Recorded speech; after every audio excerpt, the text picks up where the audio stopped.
C'est News, il est 8h16, bienvenue à tous. Laurence Ferrari, vous recevez ce matin Linda Kebab, déléguée nationale du syndicat de police SGP Police FO. Bonjour Linda Kebab. Bonjour. Bienvenue dans la matinale de CNews. Il y a 2 semaines, le brigadier Éric Masson était abattu à Avignon. Depuis, les policiers ont dit leur colère, ont manifesté devant l'Assemblée nationale. Et maintenant, il se passe quoi? Personne ne semble prendre en compte vos revendications. Qu'allez-vous faire? Personne ne semble prendre en compte nos revendications parce que je pense que cette manifestation est utilisée en fait à des fins qui sont peu glorieuses. Politicienne? Oui, certainement politicienne, militante, bref, enfin, les policiers, vous savez, toujours cette variable d'ajustement politique. Cet outil électoral qu'on sape à longueur d'année, même quand nous avons des morts. Et je trouve que la polémique qui tourne autour de cette manifestation, quant au fait même qu'il puisse y avoir des policiers qui manifestent, est tout simplement honteux. En fait, on a perdu 2 collègues en très peu de temps. On vient pleurer nos morts et on nous le reproche. Et derrière, on a des questions. On appelle à l'aide, évidemment, nos concitoyens. C'était une espèce de communion nationale, cette manifestation. Elle était extrêmement émouvante et sereine, quoi que puissent en dire certains. Et puis, il y avait aussi un appel à l'aide, notamment aux législateurs et au gouvernement. Sauf qu'aujourd'hui, on fait de la polémique autour de la manifestation pour éviter de répondre aux vraies questions. On va revenir sur les polémiques qui ont entouré. La réalité, c'est que personne ne vous protège sur le terrain aujourd'hui. Vos collègues sont sur le terrain tous les soirs, ce soir, tout le week-end. Ils vont continuer à être blessés, à recevoir des projectiles, des tirs de cocktail Molotov, des tirs de mortier. C'est ça la réalité et le concret? C'est exactement ça, et vous avez tout à fait raison. En fait, notre quotidien, il perdure. On a pris encore des tirs de mortier ces derniers jours sur certaines circonscriptions en France et depuis la manifestation. Il y a encore des mesures judiciaires, enfin législatives aujourd'hui qui ne nous conviennent pas et qui sont votées au lendemain de la manifestation. C'est un camouflet et une injure à l'action des policiers. Il y a évidemment des militants politiques qui nous injurient encore et toujours sur les réseaux sociaux. Et puis, il y a les policiers sur le terrain qui sont, je dirais même plus désespérés, qui progressivement continuent à y aller, mais n'y croient plus et ont le sentiment fortement de se dire que, de toute manière, ils sont de la chair à canon. On a l'habitude de dire que les policiers se sacrifient. Non, les policiers sont sacrifiés. Et notre quotidien perdure et il continue, et nous appelons à l'aide. Et après, on nous dit, les policiers, finalement, sont des factieux. En tout cas, certains le disent. Nous ne sommes pas des factieux. Nous avons manifesté, nous avons utilisé ce droit de manifester. Nous sommes fonctionnaires. Et pourtant, aujourd'hui, nous avons encore et toujours les mêmes problèmes. Nous ne sommes pas entendus et on a une colère qui est en train de grandir dans les rangs de la police qui est juste inadmissible. Elle est inadmissible pourquoi? Parce que ceux qui, toute l'année, engagent leur intégrité physique et leur vie au service des autres n'ont en retour rien. Rien de la part de leurs autorités politiques, rien de la part de ceux qui devraient au moins lever la voix pour dire il faut protéger nos gardiens de la paix. C'est une honte. Aujourd'hui, le pays est en train de s'engager dans une voie qui est vraiment dangereuse pour la démocratie, dangereuse pour la garantie des libertés. On va parler dans un instant de ce qu'il y a dans le projet de loi justice. Il y a eu un visage qui nous a beaucoup interpellé, celui de Jean-Paul, policier blessé à Rive-de-Gier. L'idée de le faire témoigner, c'était, voilà, on voit les marques qu'il a reçues, il a le crâne absolument recousu dans tous les sens. C'était créer un électrochoc dans l'opinion publique? Oui, bien sûr, parce que Jean-Paul, il a pris un projectile sur la tête et vous voyez les blessures qu'il a. C'est des choses qui sont quotidiennes. Je veux dire, c'est notre quotidien. On nous parle souvent de cette expression nauséabonde de violence policière, mais en fait, les violences que nous connaissons, c'est celle-ci. Et en fait, ce témoignage, il a accompagné d'autres témoignages, d'autres policiers qui sont venus, notamment un en tribune, raconter les souffrances et les douleurs qui sont les leurs avec des blessures qui sont relativement graves. Il y a également une veuve de policier qui a témoigné.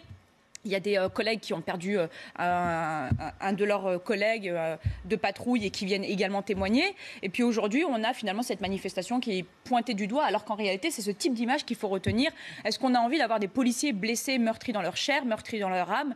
Et évidemment que c'était important de montrer ce type d'image et d'avoir ce témoignage très serein, très digne d'un homme blessé dans sa chair, qui est aujourd'hui désespéré. Il le dit dans son discours. Il dit il faut que la peur change de camp. Et on voit une espèce de résignation dans sa voix, mais nous n'avons pas à être résignés, nous n'avons pas à mourir parce que l'incompétence et l'incurie des politiques fait de nous de la chair à canon.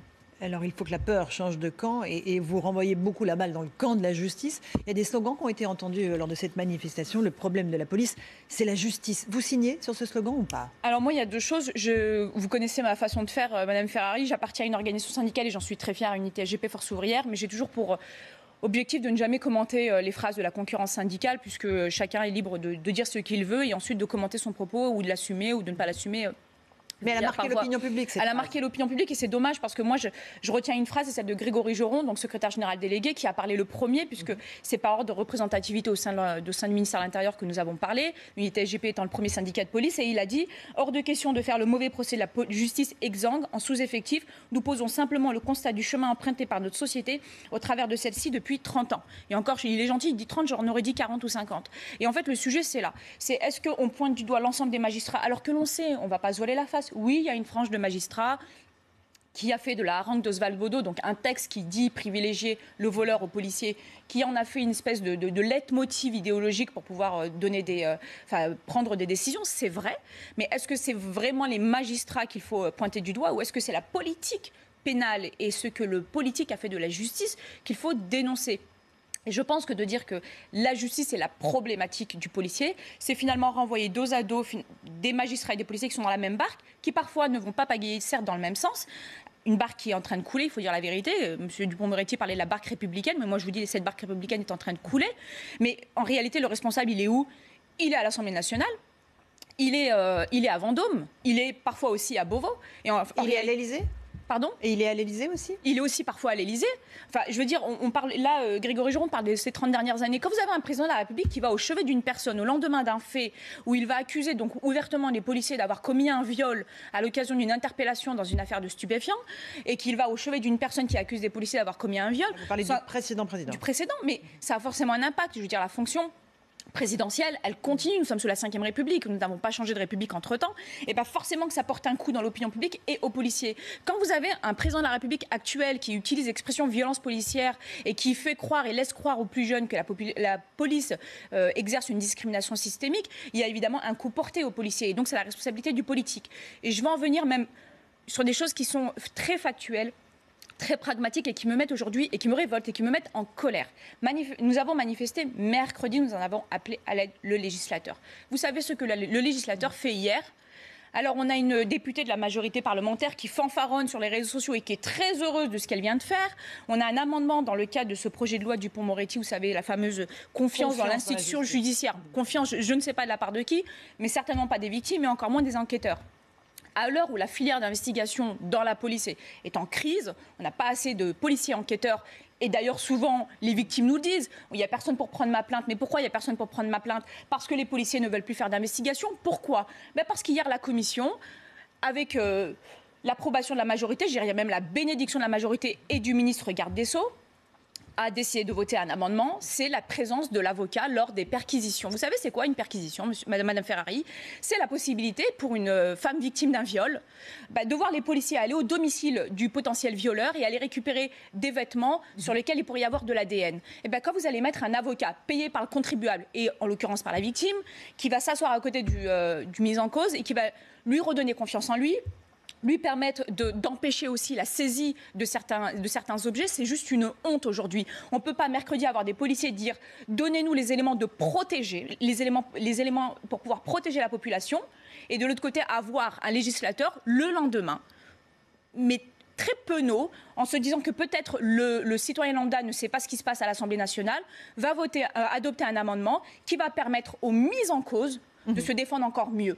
Et la victime, on l'abandonne. Et après, on les entend, on ne comprend pas, les gens votent pour le Rassemblement national. Mais les gens votent parce qu'ils sont en colère, ils sont dépités. Arrêtez de leur faire des promesses, donnez-leur des engagements, engagez-vous et redonnez de l'espoir. Et aujourd'hui, les policiers n'ont plus d'espoir, les victimes n'ont plus d'espoir. Et aujourd'hui, quand j'entends le politique faire de la polémique sur des phrases, faire de la polémique sur des manifestations quand on est dans l'opposition, faire de la polémique sur la volonté des policiers de pouvoir assurer ou non la paix, je trouve ça juste injurieux à l'égard des policiers et injurieux à l'égard des victimes. Et je trouve que ce n'est pas à la hauteur du gouvernement et du législateur aujourd'hui de prendre ce genre de disposition. C'est-à-dire qu'une fois de plus, on rajoute quelque chose pour le droit des auteurs. Et évidemment, dans tout notre droit, on ne pense jamais aux victimes. Il n'y a rien qui favorise les victimes aujourd'hui. C'est exactement ça. Et c'est triste aujourd'hui, Madame Ferrari. On a 1 an de la présidentielle. Tout le monde est en train de parler des intentions de vote des uns et des autres. Je pense que quand on vote, on doit voter par adhésion. On doit voter parce qu'on a de l'espoir. Moi, je crois très fortement qu'il faut remettre l'humain au cœur du débat. Je n'ai jamais caché ma désapprobation de privilégier le capital au détriment de l'humain, de privilégier le libéralisme au détriment de l'humain. Mais quand aujourd'hui vous avez des politiques qui laissent toujours l'humain, et notamment le plus faible et la victime, de côté, on ne peut pas ensuite se plaindre des résultats électoraux dont on est soi-même responsable. Il y a aussi le Conseil constitutionnel qui a censuré un article important auquel les policiers tenaient beaucoup. C'est l'article qu'on a appelé article 24 qui punissait la diffusion malveillante d'images des forces de l'ordre. Censuré par le Conseil constitutionnel, évidemment un coup porté aux policiers ou encore une fois c'est parce que le texte était mal ficelé? Alors évidemment, c'est un coup porté aux policiers. Vous savez, c'est un combat qui me touche énormément puisque je le mène depuis presque 3 ans. J'avais gratté à la porte du Parlement il y a plus de 2 ans et demi et progressivement, il y a eu un bout de chemin. Je vous le dis tout de suite, avant même de conclure, j'ai pas lâché mon bâton de pèlerin, j'y retournerai. Ceci dit, en fait, qu'est-ce que vous voulez? Ce débat-là, en fait, ce débat-là, il est l'illustration même de ce qui se passe au sujet des policiers. C'est-à-dire qu'on a un débat où on demande à la société française, qui est censée être progressiste, de protéger les humains, mais tous les humains sans distinction. Et là où, à juste titre, on apporte des mesures de protection des usagers de l'espace public, notamment en matière de vidéosurveillance, quant à la protection du visage des personnes qui est un élément d'identification, on nous a bassinés en disant que cette mesure va empêcher de filmer les policiers. C'est faux. D'ailleurs, un candidat à la présidentielle, je ne vais pas le citer parce qu'en fait, franchement, il me sort par les trous de nez, a encore tweeté hier qu'il était très heureux de voir cette mesure qui interdirait de filmer. Non, elle n'interdirait pas de filmer, elle interdirait de diffuser dans l'intention de nuire. Bref, je veux revenir sur le sujet constitutionnel. Pourquoi est-ce que le Conseil constitutionnel a rejeté cet article? Pourquoi? Parce qu'il a estimé qu'il était mal ficelé et mal rédigé. Le premier rédacteur, c'est-à-dire les premiers rédacteurs, en l'occurrence il s'agissait des députés M. Fauvergue et Mme Toureau, avait défini l'interdiction de diffusion dans l'intention de nuire ou de porter atteinte à l'intégrité physique. Et donc du coup, je vais éviter de rentrer dans les éléments techniques et juridiques qui ne sont pas forcément intéressants pour les téléspectateurs. Et puis on a eu ce long débat et les sénateurs se sont quand même, donc, notamment LR, se sont notamment épanchés dans la presse en disant que l'article avait été écrit avec les pieds, que les députés étaient des amateurs. Moi, je l'entends, il n'y a pas de problème. On est en train de parler de professionnels de la politique au Sénat, de personnes qui savent très bien rédiger des textes, qui s'étaient vantés de faire mieux.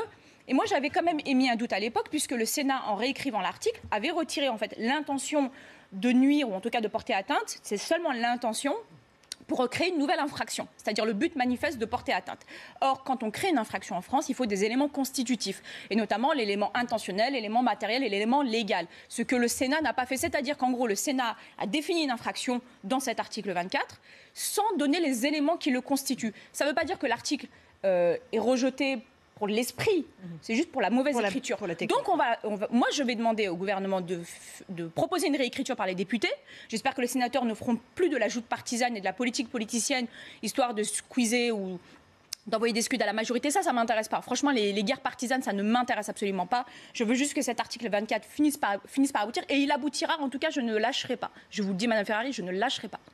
On va évoquer aussi la situation parfois surréaliste dans certains quartiers. Je pense à Paris, le quartier Stalingrad, où face au trafic de crack, aux toxicomanes, eh bien, il a été décidé qu'un jardin pour enfants serait réservé pour les toxicomanes, au moins jusqu'à 1h du matin, pour les contenir, pour pas qu'ils aillent créer des nuisances auprès des riverains. Les riverains qui sont évidemment furieux parce qu'un jardin pour enfants, a priori, c'est fait pour les enfants et pas pour les toxicomanes. C'est vraiment le symbole de l'impuissance de l'État face au trafic, face aux dealers, face aux voyous, aux délinquants.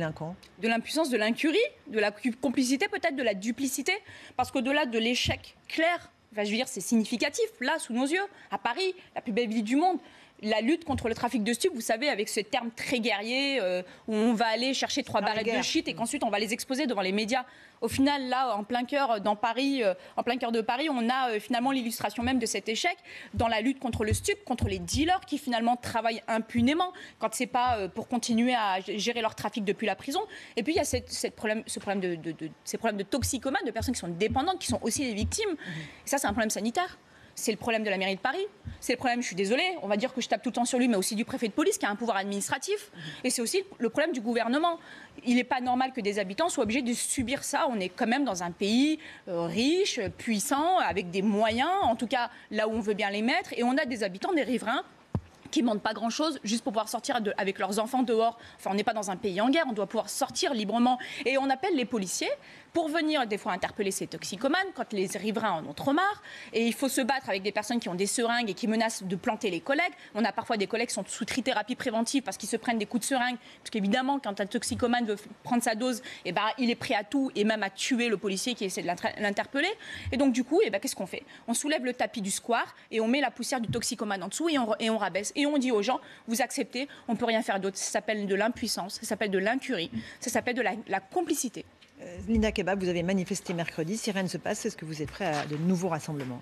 Oui, vous savez, vous avez entendu les propos d'Yves Lefebvre et de Grégory Joron qui disent qu'on ne s'arrêtera pas là. Certains ont profité de la polémique autour de la fameuse phrase pour essayer de mettre de côté tout le reste. Moi, je pense à une phrase, c'est celle du papa d'Éric Masson, qui est aussi policier, et qui a été extrêmement digne et fort, et qui s'est exprimé une fois dans la presse écrite et qui disait: les policiers sont légalistes, sont républicains et nous ne voulons aucune récupération politique autour de nos morts. Nos morts sont les nôtres et ne doivent vous obliger qu'à penser au lendemain. Je pense que si demain nous n'avons pas de réponse, oui, il y aura une seconde manifestation et nous la ferons un dimanche et on aura beaucoup plus de citoyens, j'en suis certaine. Merci beaucoup Linda Kebab d'être venue ce matin défendre la cause des policiers sur CNews.